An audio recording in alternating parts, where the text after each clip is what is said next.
નમસ્કાર મિત્રો, વિડીયોમાં તમારું સ્વાગત છે। જી હા મિત્રો, અત્યારે હાલ આસારામને લઈને મોટા સમાચાર સામે આવી રહ્યા છે। તો મિત્રો, સમાચારમાં વાત કરીએ તો સુરતની યુવતી સાથે દુષ્કર્મના કેસમાં ગાંધીનગર કોર્ટે આસારામને આજીવન કારાવાસની સજા ફટકારી છે। તેમને આ સજા સામે ગુજરાત હાઈકોર્ટમાં અપીલ પણ દાખલ કરી છે। સુપ્રીમ કોર્ટે 31 માર્ચ સુધી તબીબી કારણોસર વચગાળાના જામીન આપ્યા હતા, તેથી વધુ જરૂર પડે તો હાઈકોર્ટમાં જવાની છૂટ આપી હતી, જેથી ગુજરાત હાઈકોર્ટે માર્ચ મહિનાની 30 જૂન સુધીના જામીન આપ્યા હતા। જી હા મિત્રો, અત્યારે હાલ મોટા અને મહત્વના સમાચાર સામે આવી રહ્યા છે।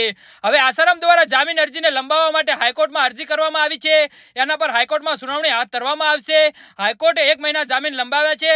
આસારામે વધુ 3 મહિના જામીન વધારવા માટે માંગ કરી હતી। હાઈકોર્ટમાં ડબલ જજની બેન્ચ આ જામીન છેલ્લી વખત 1 મહિનો વધાર્યો છે। જી હા મિત્રો, અત્યારે હાલ મોટા સમાચાર સામે આવી રહ્યા છે।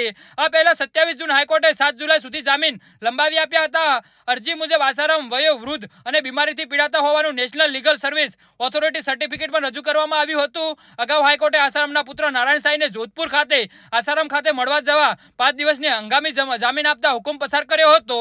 જી હા મિત્રો, તો આના વિશે તમારું શું કહેવું છે તો નીચે અમારી કમેન્ટ બોક્સમાં જરૂરથી જણાવજો। અને અમારી યુટ્યુબ ચેનલને સબસ્ક્રાઇબ કરવાની ભૂલતા નહીં। વિડીયો પૂરો જોવા બદલ તમારો ખૂબ ખૂબ આભાર।